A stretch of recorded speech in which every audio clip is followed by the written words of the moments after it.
오병이어의 기적은 사복음에 유일하게 기록이 돼 있어요. 예수님께서 베풀어 주신 기적 중에서 사복음에 다 기록되어 있는 기적 하나, 그게 오병이어의 기적인데, 오늘 요한복음 6장에 있는 말씀을 보시면은 역시 오병이어의 기적인데 요한복음의 관점에서 한번 보시면서 함께 은혜 받는 귀한 시간 되기를 주님의 이름으로 축원합니다. 기적 체험해 봤나? 그래, 오늘 갈릴리의 기적입니다. 우리는 살면서 기적을 맛보기를 간절히 소원합니다. 사람이 할 수 없는 일은 하나님께서 하실 수 있기 때문에 우리는 삶의 기적이 일어나기를 원합니다. 회사가 부도가 나서 정말 어디다가 기댈 듯 없을 때에 하나님의 기적이 나타날 수가 있습니다. 암에 걸려가지고 의사들이 완전히 기부업을 했는데 하나님께서 그 암을 고칠 수 있고 암이 퍼지지 않게 하실 수 있는 기적도 하나님께서 베풀 수 있는 줄 믿으시기 바랍니다. 지금 한국의 현실에 기적이 필요합니다. 경제, 정치, 사회, 대북관계, 하나님께서 베풀어 주시는 기적이 일어나기를 우리는 기도해야 됩니다. 예수님의 기적을 찾아보면은 수없이 많이 기적을 베풀으셨습니다. 마가복음 9장 20절에 보면 12해 혈루증을 앓던 여자가 예수님 옷자락만 만져도 자기가 병이 날 수 있다고 하는 것을 믿고 몰래 가서 예수님 두루마기를 만졌는데 병이 낫습니다. 예수께서 돌이켜 그를 보시며 가라사대 따라 안심하라, 네 믿음이 너를 구원하였느니라. 예수님의 옷자락만 만져도 자기가 가지고 있는 12년 동안 고치지 못한 병을 완전히 고칠 수 있는 것을 믿음으로 알고 있었던 여자는 예수님의 옷자락을 만졌습니다. 죽었던 나사로가 4일 만에 다시 살아나는 기적. 제자들에게 물고기를 잡으라고 했을 때 153마리를 잡아가지고 그물이 찢어지지 않은 것도 기적입니다.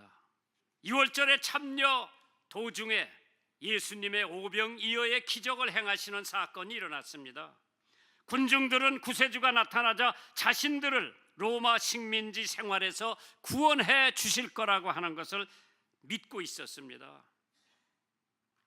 그래서 자기 자신들의 왕이라고 호산나를 외쳤습니다. 그러나 호산나를 외치던 사람은 며칠 안 가서 예수님을 십자가에 못 박으라고 데모를 합니다.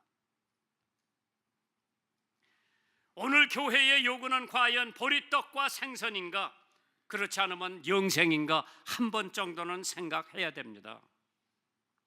요한복음 6장 34절에 저희가 가로되 주여 이 떡을 항상 우리에게 주소서. 본래 인간에게 있어서 의식주는 대단히 중요한 겁니다. 사흘 굶어 도둑질 안 하는 사람이 없다는 말처럼 배고파 보지 않은 사람은 배고픈 사람의 사정을 모릅니다. 내가 왜 정치를 하려고 마음먹은 것은 무슨 정치가 좋아서도 아닙니다. 국민학교 다닐 때 외정 때 우리 사촌 형님네는 그 사촌 형이 면서기를 했는데 그 집이 가보면 쌀밥 먹고 그 집이 가보면은 외간장에다가 빠따칠해 가지고 쌀밥 비벼 먹는데 야 저거 한 숟갈만 얻어 먹었으면 했는데 안 주는 거예요. 내가 그때 결심하기를 면서기가 쌀밥을 먹으면 장관이나 국회의원 하면은 보리밥은 안 먹고 쌀밥 먹을 것이 해가지고 난 정치를 공부하려고 했다가 하나님 앞에 붙잡혀가지고 목사가 된 거예요. 지금 생각해 보니까 내가 정치를 했으면 감옥서 드나들었을 거예요. 오늘 빈곤국에 5살 미만의 어린아이들이 해마다 600만 명이 굶어 죽는다고 합니다. 그 중에 대표적인 나라가 북한이에요. 하루에 1,000원을 가지고 사는 최극빈국은 세계 인구의 20%를 넘는다고 하지요. 12억이나 된다고. 하루에 돈 1,000원 가지고 사는 사람. 하나님께서 지구 구석구석에서 수없이 많은 생명들이 굶어 죽어가고 있는데 우리들에게 말씀하시기를 네가 먹을 것을 주어라. 사람이 떡으로만 살 것이 아니라 하나님 입에서 나오는 말씀으로 산다고 했습니다. 너희가 먹을 것을 주어라. 우리나라에 1년에 버려지는 음식물이 8조 원이라고 하죠. 얼마 전까지만 해도 우리나라는 보릿고개 남기기가 굉장히 힘겨웠는데 이러한 민족이 좀 여유가 생겼다고 호화와 사치로 낭비하고 유흥비 마련을 위해서 살인죄를 서슴없이 범하고 있으니 주께서 이 민족을 보시면서 뭐라고 말씀하실까 한 번 정도는 우리가 생각하고 넘어감이 바람직할 줄 믿습니다. 오늘 본문에 있는 말씀을 근거로 신앙을 시험하는 주님 빌립을 대표적으로 뽑아서 시험을 합니다. 나는 이 말씀을 보면서 생각을 해봤어. 왜 하필이면 빌립일까? 베드로도 있고 요한도 있고 야고보도 있는데 왜 빌립을 하나님께서 택해서 시험을 하셨을까? 제가 보기에는 빌립도 12사도에 이름을 올렸습니다. 그 중에서 가장 중간적인 사람이 빌립이 아닌가 생각을 해봤어요. 제일 믿음 좋은 사람도 빼놓고 제일 믿음 나쁜 사람 가룟 유다도 빼놓고 중간쯤 되는 빌립을 하나님께서 시험하셨습니다. 빌립은 진리를 깨닫는 데는 둔했습니다. 요한복음 14장 8절에 빌립이 가로되 주여 아버지를 우리에게 보여주시옵소서 그리하면은 만족하겠나이다. 예수를 보면 아버지를 본 거나 다름없다 그랬는데 빌립은 인간적으로 하나님을 우리에게 보여달라고 그랬어요. 예수님께서 나를 봤으면 하나님을 본 거나 다름없다고 그랬어요. 빌립은 주님께 신앙의 시험을 당했습니다. 빌립을 시험코자 하심이니라. 우리의 신앙을 저울질한다면, 이 교회를 신앙적으로 저울질하신다면, 우리 목사를 저울질하신다면, 찬양 대원들을 신앙으로 오늘 저울질한다면 몇 점이나 받을까? 하나님 사랑하는 마음과 세상을 사랑하는 마음, 어느 쪽이 더 무거울까? 형제를 사랑하는 마음과 형제를 미워하는 마음, 어느 쪽이 더 무거울까? 교만한 마음과 겸손한 마음을 저울에다 놓고 잰다면 어느 쪽이 더 무거워질까? 재물을 사랑하는 마음과 하나님을 사랑하는 마음을 저울질한다면 어디가 더 무겁게 될까? 신앙의 진리를, 신앙의 열도를, 신앙의 경중을, 신앙의 장단을 달아보신다면 바벨론 왕 벨사살 말년에 하나님의 계시의 손이 나타났습니다. 메네 데겔 우바르신 기록이 나타났을 때에 이는 저울에 달아본다고 하는 말씀입니다. 달아보니까 미달이 되어 그 나라를 다른 사람에게 주는 역사가 구약 성경에 나타나고 있습니다. 하나님은 세계와 인생을 저울질하고 계십니다. 그리하여 바벨론을 버리시고 메대 파사를 일으키셨고, 메대 파사를 버리시고 헬라를 일으키셨고, 헬라를 버리시고 로마를 일으키셨습니다. 하나님이 저울질해 보지요. 대한민국을 지금 저울질해 보면 어떻게 되겠는가? 하나님은 우리의 신앙과 사상과 행위를 저울질하고 계십니다. 그리하여 사울을 버리시고 다윗을 세우셨고, 에서를 버리시고 야곱을 세우셨습니다. 어떠한 유명한 목사님이 한 분 계셨는데 68세 때에 한 번도 자신의 신앙과 믿음에 대해서 의심을 해본 적이 없다고 고백을 합니다. 그동안 사람들 앞에서 하나님의 말씀을 전하고 많은 사람들을 전도할 때 했던 말들을 그가 흔들림 없이 믿었던 사실들이었습니다. 그러나 그 목사님 사모님이 세상을 떠났을 때에 신앙의 첫 번째 위기가 그 목사님에게 왔습니다. 목사님은 그때를 회상하면서 당시 그의 무신론자가 됐다고 고백을 합니다. 너무나 사랑했던 사모님을 세상 떠나는 걸 보면서 사모님의 죽음을 목사님은 받아들일 수가 없었습니다.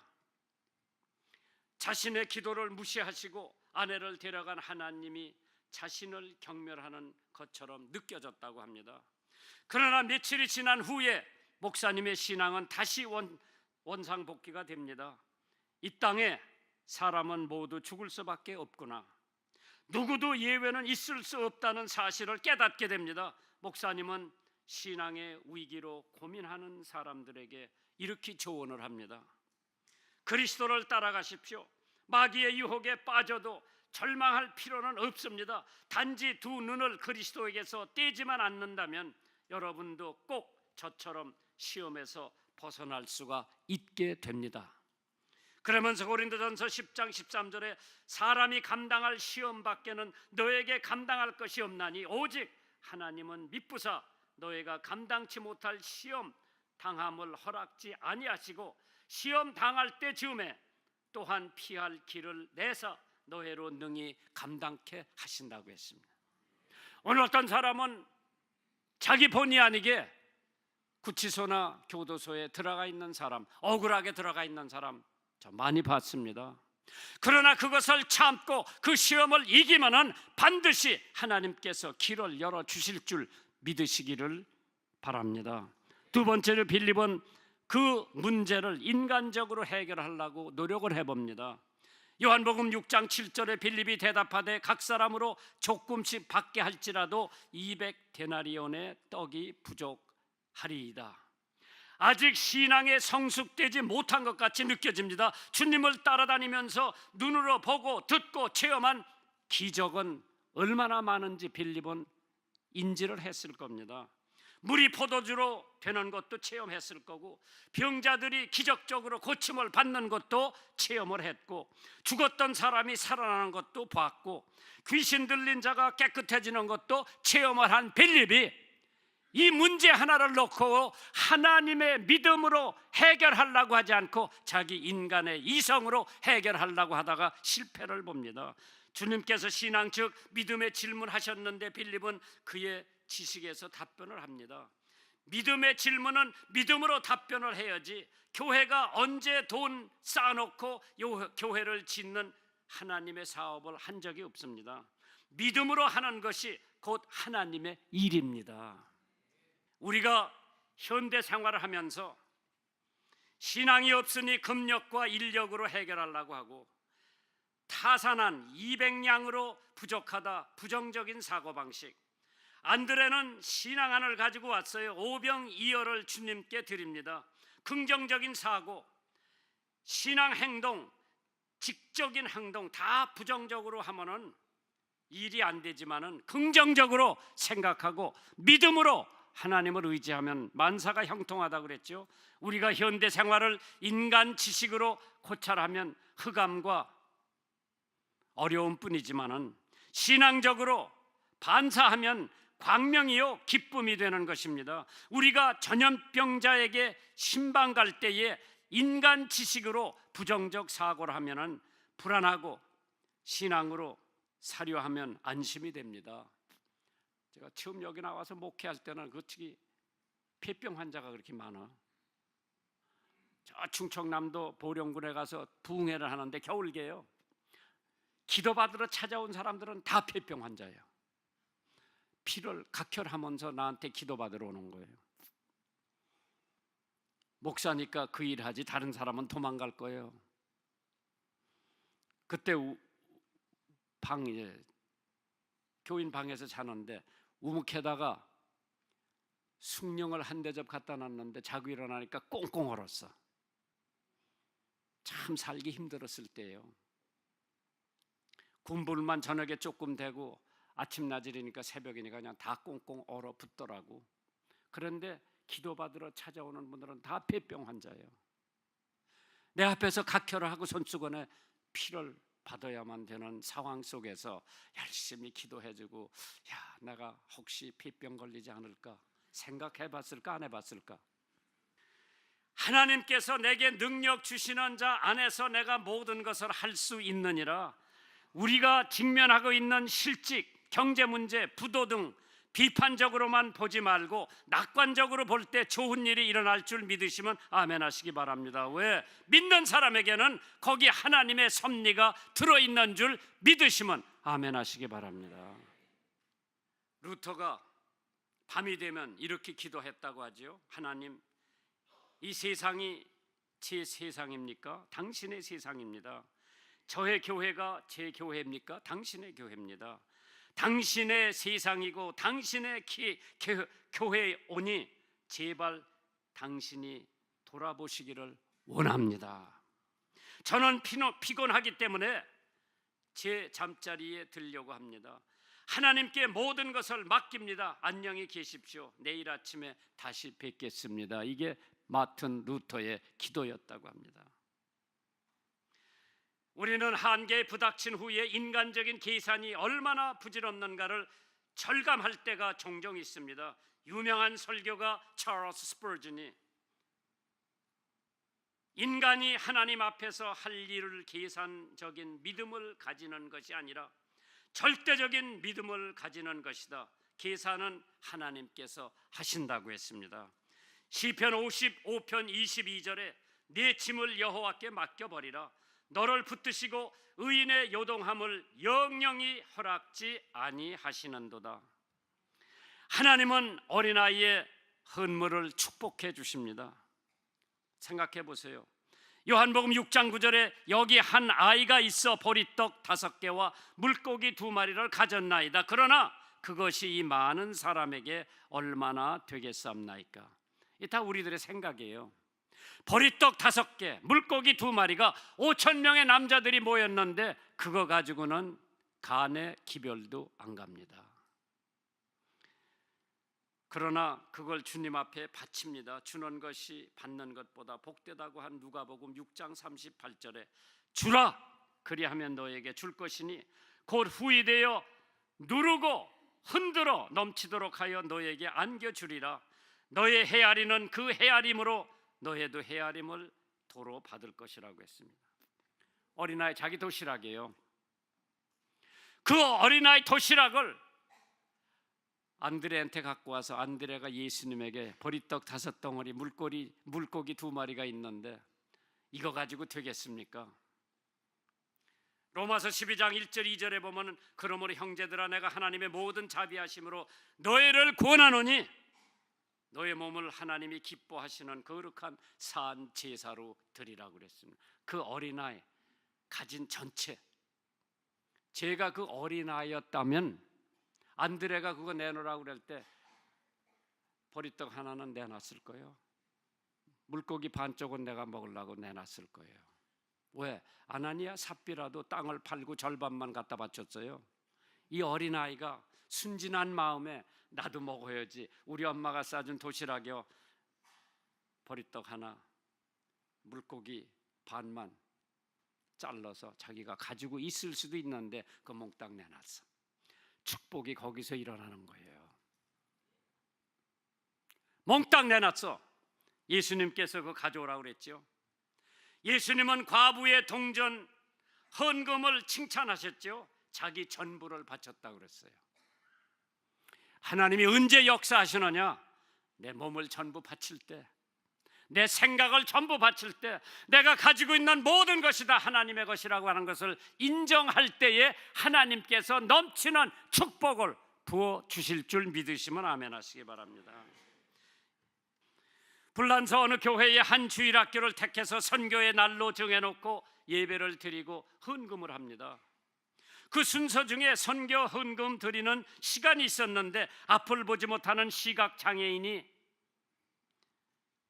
27프랑을 헌금으로 드렸습니다.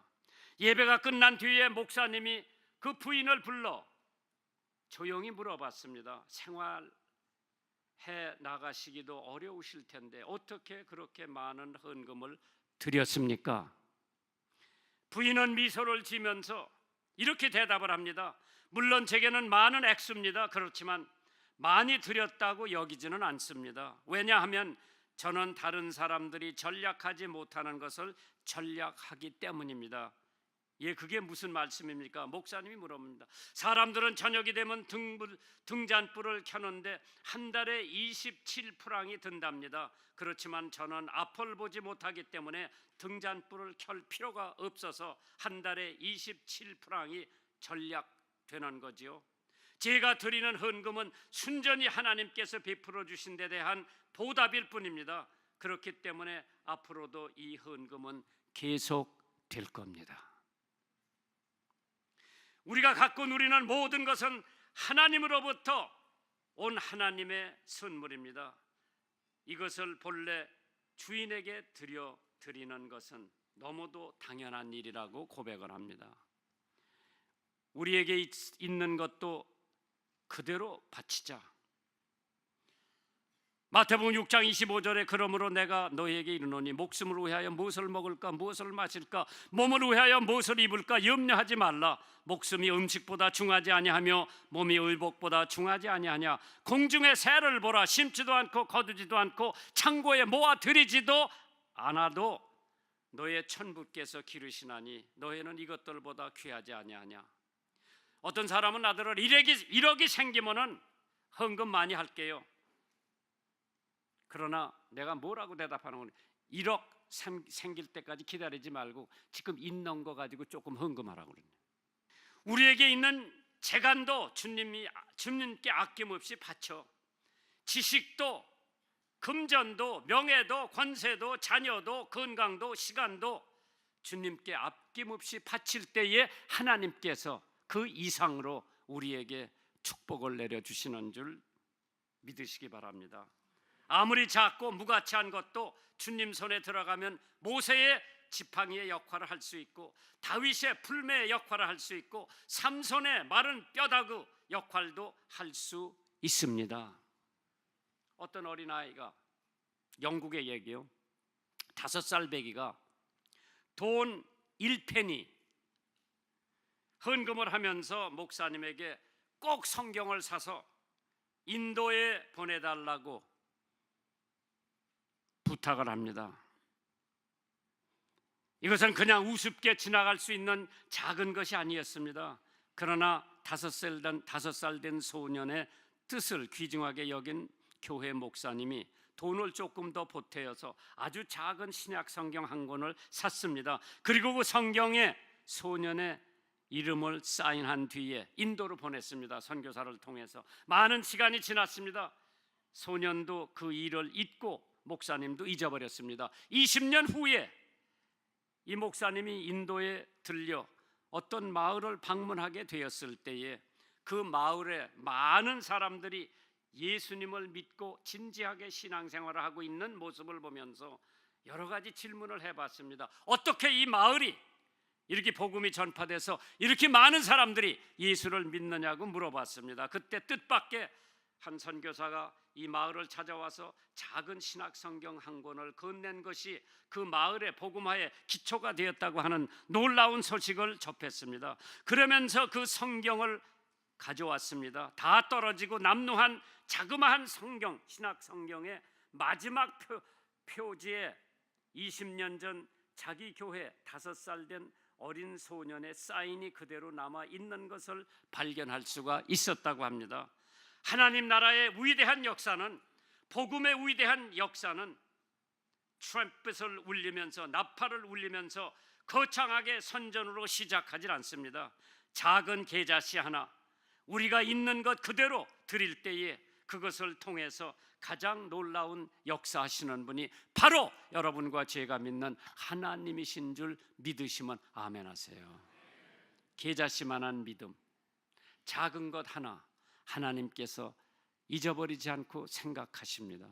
우리의 머리카락 수도 아시고 우리의 인생에 사는 날도 아시는 하나님께서 가장 작은 것을 드려도 하나님 잊어버리시지 않고 기억하시는 하나님, 오늘 여러분을 축복해 주시고 저를 축복해 주시고 앞으로 우리 남은 생에 하나님의 넘치는 은혜와 축복이 여러분 가정가정에 임하시기를 주님의 이름으로 축원합니다.